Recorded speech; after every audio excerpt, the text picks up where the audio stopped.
चुनाव के मैदान में रणनीति का सटीक होना बेहद जरूरी है और रणनीति से कहीं ज्यादा जरूरी है कि पूरी संगठन रणनीति को जमीन पर उतारने के लिए एकजुटता से काम करे। लेकिन बहुजन कैंप की तस्वीर से ठीक उलट नजर आती है। बसपा अध्यक्ष मायावती पहले ही विपक्ष की एकता से दूर रहने का ऐलान कर चुकी हैं। मायावती की रणनीति एकला चलो की राह पर है, हार और जीत के बीच का फासला तय करने की है। लेकिन इसके उलट बसपा सांसद श्याम सिंह यादव ने विपक्षी एकता की वकालत की और यूपी का सियासी पारा चढ़ा दिया है उनके इस बयान से।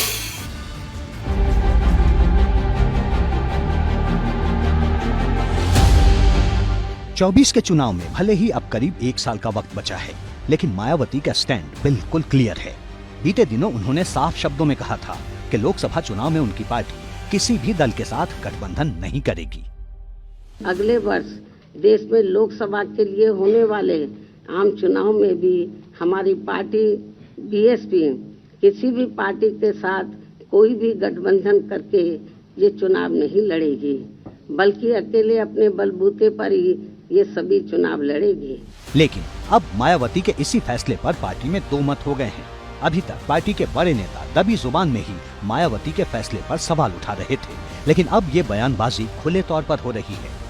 जौनपुर से बसपा सांसद श्याम सिंह यादव ने मायावती को अलर्ट किया और साफ कहा कि अगर 24 में विपक्षी दल एकजुट नहीं हुए तो भाजपा फिर से जीत जाएगी।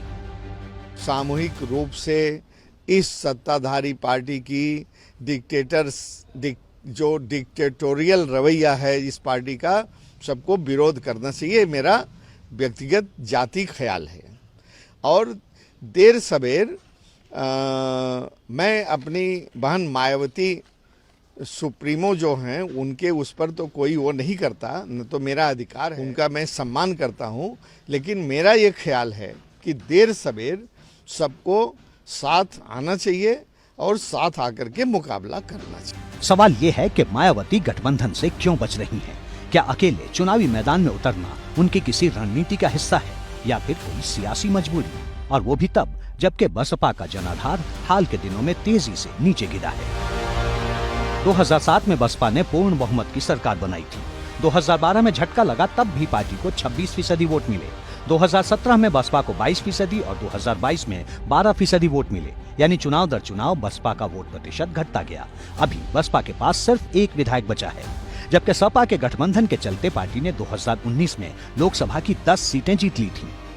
माना यह भी जा रहा है कि मायावती अभी उस स्थिति में है जिससे वो सीटों के लिए मोल भाव कर सकें।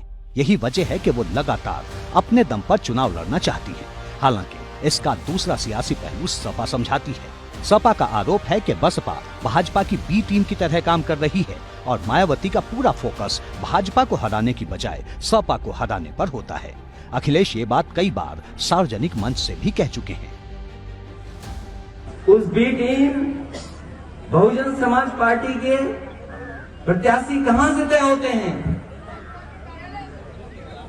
देखो, ये जो भी कुछ कार्यकर्ता ने कहा या जिस जनता ने कहा, ये वो है, वो समझदार है, वो जानता है। बहुजन समाज पार्टी के प्रत्याशी भारतीय जनता पार्टी के कार्यालय से तय होते हैं। वो जीतने के लिए तय नहीं होते हैं, वो इसलिए तय होते हैं कि समाजवादी पार्टी आगे न बढ़ जाए। सियासत में कुछ भी मुमकिन है।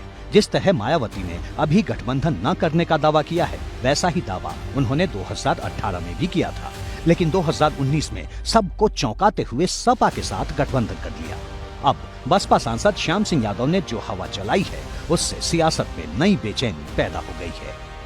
हमने कोई एजेंडा बीजेपी का हिडन एजेंडा नहीं है, हमारा कोई छुपा एजेंडा नहीं है। हमने जनता के सामने, देश की प्रदेश की महान जनता के सामने अपना कमिटमेंट, अपना संकल्प पत्र, अपना घोषणा पत्र रखा और उन सब विषयों के लिए हमने जनता से जनादेश मांगा। प्रदेश इस देश की जनता ने मोदी जी के नेतृत्व में हमें जनादेश दिया है और जिन कामों पर जनादेश हमें दिया है वो 100% काम हम पूरे कर रहे हैं। ये बात सही है कि विपक्षी एकता की बात बिना मायावती को साथ जोड़े अधूरी है और मायावती खुद को इस विपक्षी एकता का हिस्सा नहीं बनाना चाहती, क्योंकि 23 जून को पटना में जो बैठक होनी है उसके लिए न तो मायावती को न्योता मिला और न ही उन्होंने इस पर कोई प्रतिक्रिया दी, जबकि वो लगातार लोकसभा सीटों पर मजबूत प्रत्याशियों की तलाश में जुटी है। मायावती ने सभी मंडलों में मजबूत प्रत्याशियों का पैनल बनाने का निर्देश दिया है। हर मंडल में 4-4 काबिल प्रत्याशियों का पैनल तैयार किया जाएगा। जिला और मंडल कमेटी मजबूत प्रत्याशियों का पैनल तैयार करेगी और टिकट किसे दिया जाएगा इसका फैसला आखिर में मायावती करेंगी।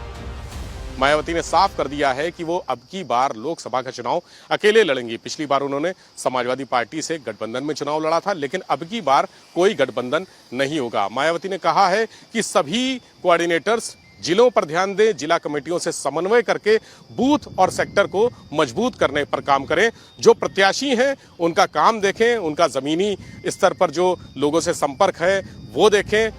प्रत्याशियों के चयन के लिए बसपा सुप्रीमो ने कई मानक भी निर्धारित किए हैं। उन्होंने जमीनी स्तर पर मजबूत प्रत्याशियों की तलाश करने को कहा है।